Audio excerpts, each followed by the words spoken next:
Notre invité de ce jour, c'est Olusegun Edmond Latunji. Bonjour. Bonjour, monsieur le journaliste. Vous êtes assistant de la Commission des finances et des échanges à l'Assemblée nationale du Bénin. Merci d'avoir répondu présent à notre invitation. Merci également. Nous allons parler avec vous des grands axes de ce qu'on peut retenir du débat d'orientation budgétaire de l'année 2024. En prélude à l'étude du projet de loi de finances de l'année 2025. Et comme je l'ai dit, sacrifiant aux exigences de la loi organique numéro 2013-14 du 27 septembre 2013 relative aux lois de finances, les députés ont fait donc le débat d'orientation budgétaire qu'on appelle en abréviation DOB. C'est en prélude donc à l'étude du projet de loi de finances de l'année 2025. C'était le vendredi passé. Nous allons revoir en image ce qui s'est passé au sein de l'hémicycle et revenir pour en parler avec vous, notre invité. On suit. C'est un prélude à l'examen du projet de loi de finances gestion 2025 que la représentation nationale se réunit en plénière pour débattre des grands axes de ce document. Un exercice qui s'inscrit dans une dynamique de transparence budgétaire conformément à l'article 59 de la loi organique numéro 2013-14 du 27 septembre 2013 relative à la loi de finances. C'est la Commission des finances et des échanges saisie pour l'étude du fonds qui va présenter le rapport des travaux effectués. Globalement, il faut dire que la tendance favorable de l'économie sur cette période est induite par le renforcement du tissu industriel à travers la poursuite de l'installation de grandes unités industrielles dans la G10 et d'autres zones industrielles, la consolidation des réformes et investissement du PAG 2016-2021, l'ouverture des grands chantiers de construction des infrastructures socio-économiques prévus au titre du PAG 2021-2026 et l'amélioration de la production agricole.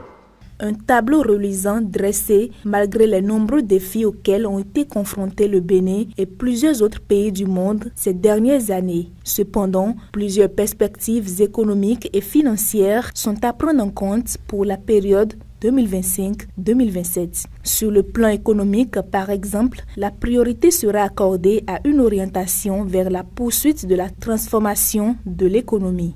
Plus précisément, l'État poursuivra les actions pour diversifier l'économie, améliorer les capacités de production et la productivité de l'économie. À cet effet, les projets non achevés du PAG seront accélérés. Un accent particulier sera accordé au développement du secteur industriel. Plusieurs projets tiennent à cœur aux députés et ils souhaitent les voir concrétisés par le gouvernement à travers les différentes localités du Bénin en 2025. Le débat général sera l'occasion pour eux de l'exprimer. Je voudrais toutefois suggérer que le gouvernement mette un accélérateur sur les projets de construction des infrastructures routières.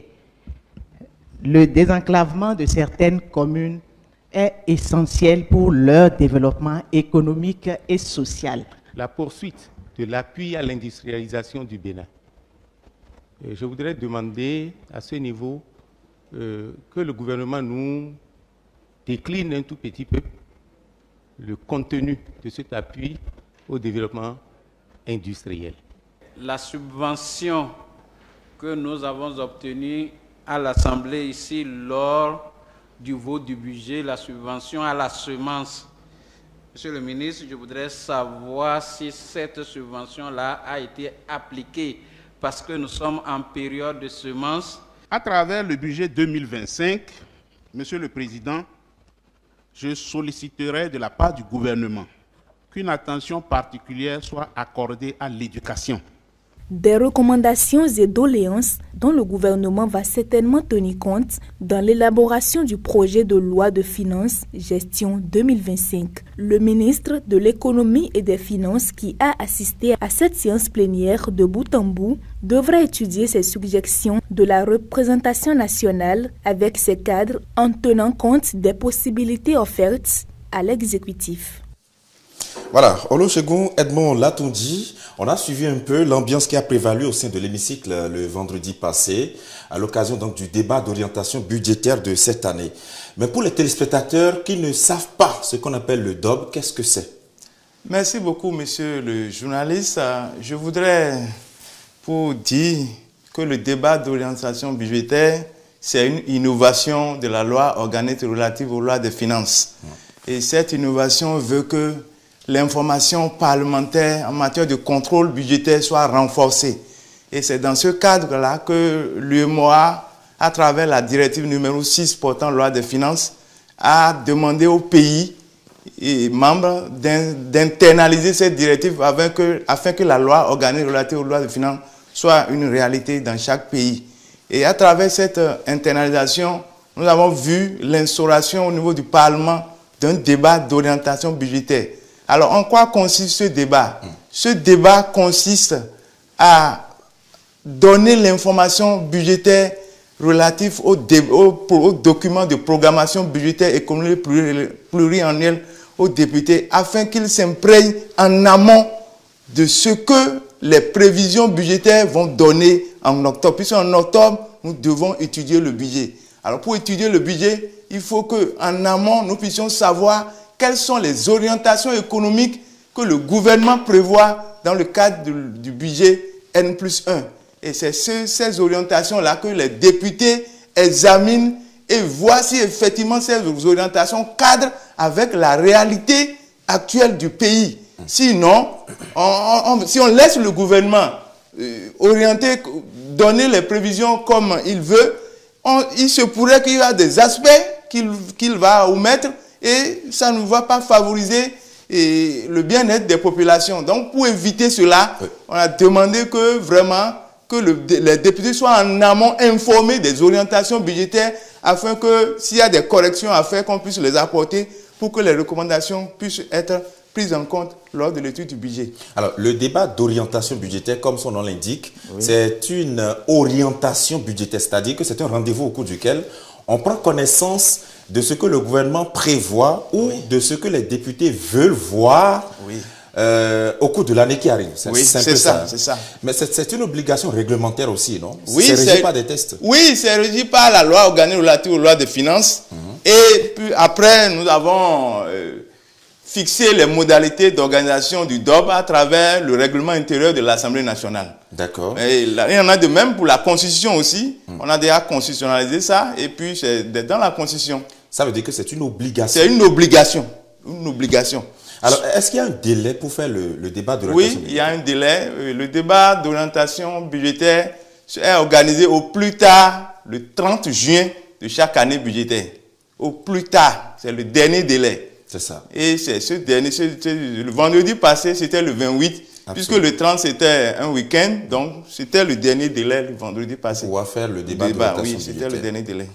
Alors, vous avez parlé tout à l'heure du document de programmation pluriannuelle. Le document de programmation budgétaire économique et pluriannuelle. Qu'est-ce que c'est dans l'arsenal dont on parle là? Lorsqu'on parle du débat d'orientation budgétaire, ce document représente quoi? Bon, dans l'arsenal budgétaire, ce document, c'est un document programmatique qui donne... Vous savez que prochainement, la loi organique relative aux lois de finances donne comme priorité l'unité de vote du budget, le programme. Donc, le document de programmation budgétaire, c'est un ensemble de programmes conçus à partir du programme d'action du gouvernement. Donc, à partir du PAG, on a conçu un ensemble de programmes qui est contenu dans un document.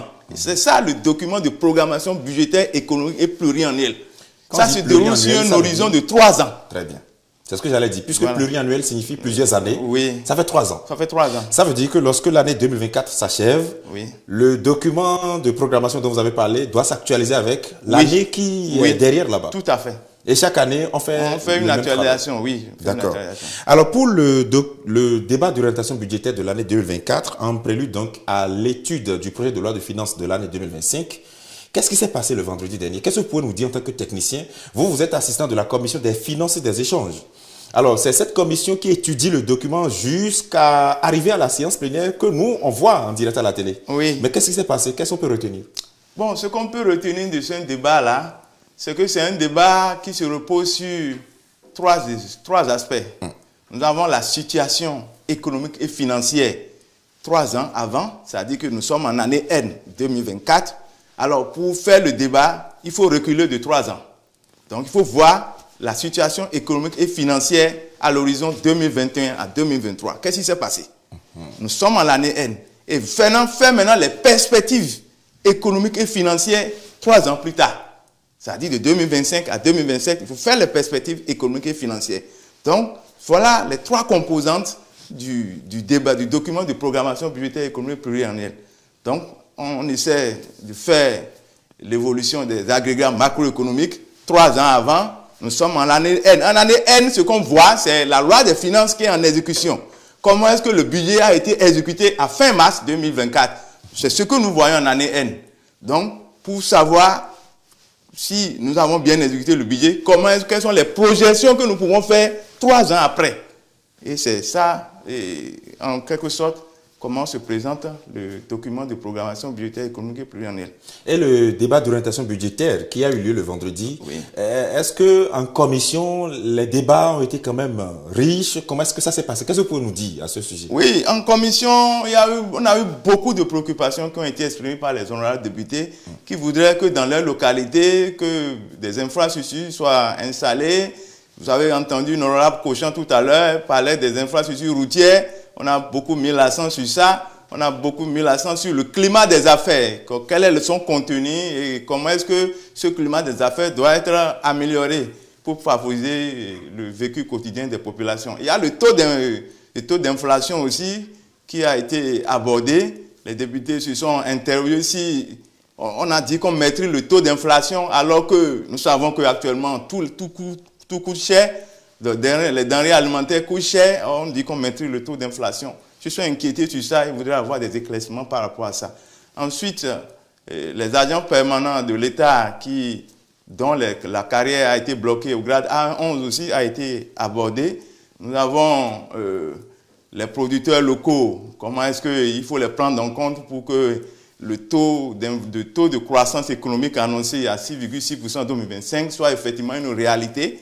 Donc, il y a beaucoup d'aspects qui ont été abordés au niveau des députés. Au niveau des députés. Et comment est-ce que le gouvernement réagit traditionnellement face aux préoccupations des députés? Bon, face aux préoccupations des députés, le gouvernement essaie de prendre en compte les recommandations.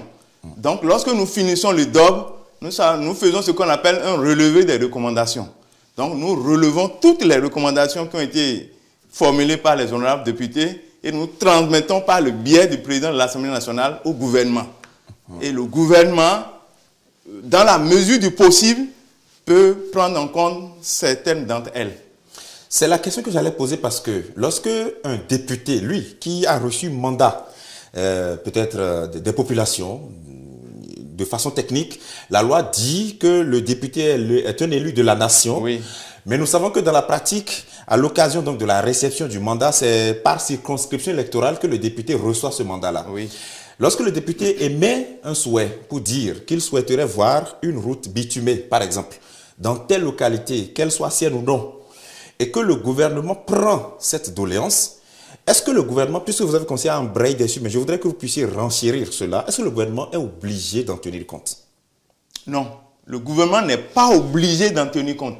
Mais c'est dans la mesure du possible. Le gouvernement a élaboré son programme d'action. Et à travers ce programme d'action, on a décliné certaines actions dans le document de programmation budgétaire économique pluriannuelle. Donc, les éléments qui sont contenus dans le DPBEP, là, ce sont ces éléments-là qui seront mis en exécution au cours de l'année. Maintenant, si les honorables députés estiment que c'est insuffisant, qu'il faut insérer certains aspects dans le DPBEP, alors ils expriment et on voit dans la mesure du possible. C'est dans la mesure du possible qu'on peut intégrer ces actions-là pour la mise en œuvre. Il faut aussi voir le coût aussi. Il faut aussi voir le coût. Si les prévisions budgétaires permettent de mettre en œuvre cette action, on le fera. Le gouvernement le fera. Mais si on ne le fait pas cette année, on garde ça comme une recommandation en instance. Et l'année prochaine, on voit dans la mesure du possible ce qu'on peut faire dans ce sens-là. Ça veut dire que, ça permet aux populations de bien comprendre, ça veut dire que lorsque le député émet un souhait à l'occasion du débat d'orientation budgétaire, et que ce n'est pas revenu dans le projet de loi de finances, il n'y a pas matière à faire du scandale. Non, pas du tout. Le gouvernement et le parlementaire qui a exprimé son inquiétude ressent ça lors de l'étude du budget. S'il ne constate pas dans les documents budgétaires transmis à l'Assemblée nationale il peut encore relancer le débat. À l'occasion du budget, on peut toujours faire des amendements. On peut encore relancer le débat pour dire, bon, j'ai exprimé cette préoccupation lors du débat, mais je n'ai pas vu trace dans le budget. Alors, on demande alors aux députés de faire un amendement dans ce sens pour qu'on puisse soutenir au gouvernement. Si ce n'est pas soutenu et que le gouvernement maintient sa position comme quoi il n'a pas les moyens de faire face à cette dépense, on repose ça l'année qui va suivre. Et le parlementaire suit et le suivi de cette recommandation. Mais de toutes les façons, si c'est une recommandation pertinente et que la population en a besoin, le gouvernement est tenu de satisfaire on va dire, c'est ça. Oui. Alors, comme recommandation pour le compte du débat d'orientation budgétaire de cette année-ci, les députés ont invité le gouvernement, on a entendu tout à l'heure, à faire un état des lieux de l'emploi au Bénin afin de redéfinir une politique adéquate d'insertion des jeunes diplômés, notamment ceux des lycées techniques agricoles. Oui. Le gouvernement en avait parlé entre-temps, donc les députés veulent qu'on puisse insérer ces jeunes-là. Ils veulent aussi qu'on implique les petites et moyennes entreprises dans le processus d'acquisition des matériels et consommables informatiques, de réaliser un audit au niveau de la CIRAT, de créer un fonds de soutien aux agriculteurs en cas de catastrophe naturelle, de réviser suivant les standards de la sous-région le prix de location du mètre carré du parking aéroportuaire et afin de réduire le coût des billets d'avion, de renforcer la veille stratégique pour faire face aux chocs exogènes avec les pays frontaliers, etc. etc. Oui. Face à ces différentes doléances-là, que ce soit en commission ou même en séance plénière, comment est-ce que le gouvernement s'est comporté? Est-ce que le gouvernement a pu donner des signes d'espoir aux députés face à toutes ces doléances-là? Oui, à travers les réponses écrites, on a eu quand même satisfaction de cette doléance. Mais malheureusement, on n'a pas donné l'occasion au ministre de s'exprimer. Bon, à la plénière. On n'a pas donné l'occasion au ministre de s'exprimer. Ce que les députés ont regretté. Parce qu'ils voudraient vraiment l'écouter, savoir si ces doléances et formulations-là seront vraiment mises en œuvre. Bon, on a supposé que le gouvernement est suffisamment mature et que les recommandations qui ont été formulées seront exécutées, seront mises en œuvre. Et que toutes les préoccupations seront transmises par écrit. C'est ça. Voilà ce que le Mais en commission, le gouvernement a-t-il eu l'occasion de s'exprimer? Oui, en commission, le gouvernement a l'occasion de s'exprimer, seulement que le ministre des Finances, lui-même en personne, n'était pas présent. D'accord. C'était le ministre de la Justice qui était là, accompagné du directeur de cabinet du ministère de l'économie et des finances, mais ça s'est très bien déroulé quand même, seulement qu'on a regretté son absence. Son absence. Très bien, Monsieur Olusegun Edmond l'a tout dit, le temps passe très vite. On est au terme de cet entretien qui a porté sur le débat d'orientation budgétaire de l'année 2024 et ses grands axes. Merci infiniment d'être venu éclairer de votre lanterne l'opinion de nos téléspectateurs. Merci infiniment. Merci beaucoup, Monsieur Chidi. Je vous souhaite une